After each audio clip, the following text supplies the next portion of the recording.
akan mempresentasikan materi kami, yaitu tentang nuzulul Quran dan asbabun nuzul. Perkenalkan, nama saya Nur Asikin dari Tadris Biologi 1A, nomor absen 10. Di sini saya akan menjelaskan tentang pengertian nuzulul Quran dan juga dari pendapat beberapa ahli. Pengertian nuzulul Quran.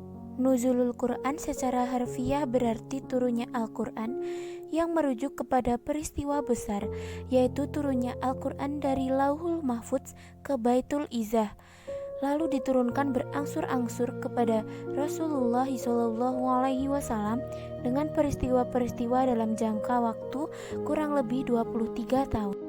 Nuzulul Quran terjadi pada bulan Ramadan. Waktu turunnya Al-Quran tersebut berbeda-beda pendapatnya. Ada yang menyebutnya di tanggal 17 Ramadan dan ada juga yang berpendapat di malam Lailatul Qadar. Tahapan-tahapan proses turunnya Al-Quran. Menyambung pengertian tentang nuzulul Quran di atas, dalam proses turunnya Al-Quran ini banyak pendapat ulama yang berbeda-beda, tapi secara garis besar dapat dikelompokkan menjadi dua, yaitu 1. Pendapat pertama menyatakan bahwa Al-Quran diturunkan sekaligus. Pendapat ini berdasarkan dalil Al-Quran dari Quran Surat Al-Qadar ayat 1 yang artinya, sesungguhnya kami telah menurunkan Al-Quran pada malam Lailatul Qadar. Dan Quran Surat Ad-Dukhan ayat 3 yang artinya, sesungguhnya kami telah menurunkan Al-Quran pada suatu malam yang diberkahi. 2. Pendapat kedua melihat bahwa pendapat pertama ini bertentangan dengan kenyataan historis yang menunjukkan bahwa Al-Quran diturunkan selama kurang lebih 23 tahun. Oleh karenanya, mayoritas ulama berpendapat bahwa dua ayat tersebut menjelaskan awal mula turunnya Al-Quran secara keseluruhan di bulan Ramadan ke Lauhul Mahfudz. Kemudian, Jibril alaihi salam menurunkan Al-Quran kepada Nabi Muhammad SAW sesuai kejadian dan peristiwa selama kurang lebih 23 tahun. Untuk memperjelas pendapat yang terakhir tadi, kami juga bersependapat bahwa Al-Quran itu diturunkan secara berangsur-angsur yang terdiri dari 30 juz, 6.666 ayat dan 114 surat. Diturunkan kepada Nabi Muhammad SAW melalui perantara malaikat Jibril selama 22 tahun, 2 bulan 22 hari. Perkenalkan, saya Safira Royhana, nomor absen 12. Di sini saya akan menjelaskan tentang tahapan-tahapan turunnya Al-Quran. Tahapan-tahapan turunnya Al-Quran ada 3 tahap, yaitu tahapan pertama, Al-Quran diturunkan atau ditempatkan di Lauhul Mahfudz, yakni suatu tempat di mana manusia tidak bisa mengetahuinya secara pasti. Hal ini sebagaimana diisyaratkan dalam Quran Surat Al-Buruj ayat 21-22 yang berbunyi, Bal huwa Qur'anum Majid fi lauhim mahfud. Artinya, bahkan yang didustakan mereka itu ialah Al-Quran yang mulia yang tersimpan dalam Lauhul Mahfud. Penjelasan mengenai sejak kapan Al-Quran ditempatkan di Lauhul Mahfud dan bagaimana caranya merupakan hal-hal gaib yang menjadi bagian keimanan dan tidak ada yang mampu mengetahuinya selain Allah. Dengan demikian, turunnya Al-Quran pada tahap awal yaitu Lauhul Mahfud dapat dikatakan secara sekaligus dan tidak berangsur-angsur. Tahapan kedua, Al-Quran turun dari Lauhul Mahfud ke Baitul Izzah, yakni setelah Al-Quran berada di Lauhul Mahfud, kitab Al-Quran itu turun ke Baitul Izzah di langit dunia atau langit terdekat dengan bumi. Banyak isyarat maupun penjelasan dari ayat-ayat Al-Quran maupun hadis Nabi SAW, antara lain sebagai berikut. Dalam Al-Quran surat Ad-Dukhan ayat 1-6 yang artinya, demi kitab Al-Quran yang menjelaskan, sesungguhnya kami menurunkannya pada suatu malam yang diberkahi, dan sesungguhnya kamilah yang memberi peringatan. Pada malam itu dijelaskan segala urusan yang penuh hikmah, yaitu urusan yang besar dari sisi kami. Sesungguhnya kami adalah yang mengutus rasul-rasul sebagai rahmat dari Tuhanmu. Sesungguhnya dialah yang maha mendengar lagi maha mengetahui. Quran Surat Ad-Dukhan ayat 1-6. Pada tahap ketiga, Al-Quran turun dari Baitul Izzah di langit dunia langsung kepada Nabi Muhammad SAW, yakni setelah wahyu kitab Al-Quran itu pertama kalinya ditempatkan di Lauhul Mahfud, lalu keduanya diturunkan ke Baitul Izzah di langit dunia. Kemudian pada tahap ketiga, Al-Quran disampaikan langsung kepada Nabi Muhammad SAW dengan melalui perantara malaikat Jibril. Dalam hal ini, antara lain dijelaskan dalam Quran Surat Asy-Syu'ara ayat 193-194 yang artinya, Al-Quran itu dibawa turun oleh Ar-Ruh Al-Amin atau malaikat Jibril ke dalam hatimu agar kamu menjadi salah seorang di antara orang-orang yang memberi peringatan. Quran Surat Asy-Syu'ara ayat 193-194. Dan dijelaskan pula pada Surat Al-Furqan ayat 32 yang artinya, berkatalah orang-orang kafir, mengapa Al-Quran itu tidak diturunkan kepadanya sekali turun saja? Demikianlah supaya kami perbuat hatimu dengannya dan kami menurunkannya dan membacakannya kelompok demi kelompok.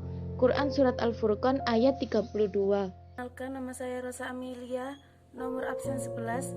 Di sini saya akan menjelaskan tentang pengertian asbabun nuzul. Pengertian asbabun nuzul. Menurut bahasa etimologi, asbabun nuzul berasal dari kata asbab, jamak dari sababa, yang artinya sebab-sebab, dan nuzul yang artinya turun. Yang dimaksud di sini adalah ayat Al-Quran. Asbabun nuzul membahas kasus-kasus yang menjadi turunnya beberapa ayat Al-Quran. Menurut istilah terminologi, asbabun nuzul adalah suatu peristiwa yang menyebabkan turunnya ayat-ayat Al-Quran untuk menerangkan status hukumnya pada masa itu terjadi, baik berupa peristiwa maupun pertanyaan. Pengertian terminologi menurut para ulama diantaranya: 1. Menurut Az-Zarqani, asbab an-nuzul adalah hal khusus atau sesuatu yang terjadi serta hubungan dengan turunnya ayat Al-Quran yang berfungsi sebagai penjelas hukum pada saat itu terjadi. 2. Asabuni an-nuzul adalah peristiwa atau kejadian yang menyebabkan turunnya satu atau beberapa ayat mulia yang berhubungan dengan peristiwa dan kejadian tersebut, baik berupa pertanyaan yang diajukan kepada Nabi atau kejadian yang berkaitan dengan urusan agama. 3. Subhi salih. Asbab an-nuzul adalah sesuatu yang menjadi sebab turunnya satu atau beberapa ayat Al-Quran yang terkadang menyiratkan suatu peristiwa sebagai respon atasnya atau sebagai penjelas terhadap hukum-hukum ketika peristiwa itu terjadi. 4. Mana al-Qotan. Asbab an-nuzul adalah peristiwa yang menyebabkan turunnya Al-Quran berkenaan dengannya waktu peristiwa itu terjadi, baik berupa satu kejadian atau berupa penjelas yang diajukan kepada Nabi. 5. Nurqolis Masjid menyatakan bahwa asbab an-nuzul adalah konsep, teori berita tentang adanya sebab-sebab turunnya wahyu, tentunya dari Al-Quran kepada Nabi Muhammad SAW, baik berupa satu ayat atau rangkaian ayat maupun satu surat. B. Cara mengetahui riwayat asbabun nuzul. Asbabun nuzul adalah peristiwa yang terjadi pada zaman Rasulullah SAW. Oleh karena itu, tidak ada jalan lain untuk mengetahuinya selain berdasarkan periwayatan pentransmisian yang benar, Naqi as-Saleh, dan orang-orang yang melihat dan mendengarnya langsung turunnya Al-Quran. Al-Wahidi berkata, tidak boleh memperkatakan tentang sebab-sebab turunnya ayat Al-Quran melainkan dengan dasar riwayat dan mendengarkan dari orang-orang yang menyaksikan ayat itu diturunkan dengan mengetahui sebab-sebab serta membahas pengertiannya. Sejalan dengan itu, Al-Hakim menjelaskan dalam ilmu hadis bahwa apabila seseorang sahabat yang menyaksikan masa wahyu dan Al-Quran diturunkan meriwayatkan tentang suatu ayat Al-Quran bahwa ayat tersebut turun tentang suatu kejadian, Ibnu As-Salah dan lainnya juga sejalan dengan pandangan ini berdasarkan keterangan di atas, maka sebab an-nuzul yang diriwayatkan dari seorang sahabat diterima sekalipun tidak dikuatkan dan didukung riwayat lain. Apabila asbabun nuzul dengan hadis mursal, hadis yang gugur dari sanadnya seorang sahabat dan mata rantai periwayatnya hanya sampai kepada seorang tabi'in. Riwayat seperti ini tidak diterima kecuali sanadnya sahih dan dikuatkan hadis mursal lainnya. Biasanya ulama menggunakan lafaz-lafaz yang tegas dalam menyampaikannya. C. Macam-macam asbabun nuzul. Dari segi jumlah sebab dan ayat yang turun, asbabun nuzul dapat dibagi kepada ta'addud al-asbab wa al-nazil wahid. Sebab turunnya lebih dari satu, dan ini persoalan yang terkandung dalam ayat atau kelompok ayat yang turun satu. Dan ta'addud al-nazil wa al-asbab wahid. Ini persoalan yang terkandung dalam ayat atau kelompok ayat yang turun lebih dari satu, sedang sebab turunnya satu. Sebab turun ayat disebut ta'addud karena wahid tunggal bila riwayatnya hanya satu. Sebaliknya, apabila satu ayat atau kelompok ayat yang turun disebabkan ta'addud al-nazil, jika ditemukan dua riwayat atau lebih tentang sebab turunnya ayat-ayat dan masing-masing menyebutkan suatu sebab yang jelas dan berbeda dari yang disebutkan lainnya, maka riwayat ini harus diteliti dan dianalisis. Permasalahannya ada 4 bentuk. Pertama, salah satu dari keduanya salih dan lainnya tidak.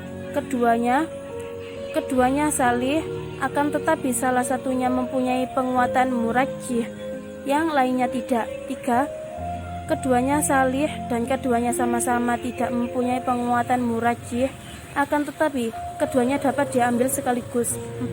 Keduanya salih dan mempunyai penguatan murajjih dan tidak mungkin mengambil keduanya sekaligus. D. Kesimpulan. Dapat kita ketahui dari materi di atas, pengertian asbabun nuzul adalah suatu peristiwa yang menyebabkan turunnya ayat-ayat Al-Quran untuk menerangkan status hukumnya. Pada masa itu terjadi, baik berupa peristiwa maupun pertanyaan. Untuk menafsirkan Al-Quran, ilmu asbabun nuzul sangat diperlukan sekali, sehingga ada pihak yang mengkhususkan diri dalam membahas dalam bidang ini, yaitu yang dikenal diantaranya ialah Ali bin Madani, guru Bukhari, Al-Wahidi, Al-Jabar. Jadi untuk umat muslim mempelajari asbabun nuzul itu sangat penting. Sekian presentasi dari kelompok kami, semoga bermanfaat. Wassalamualaikum warahmatullahi wabarakatuh.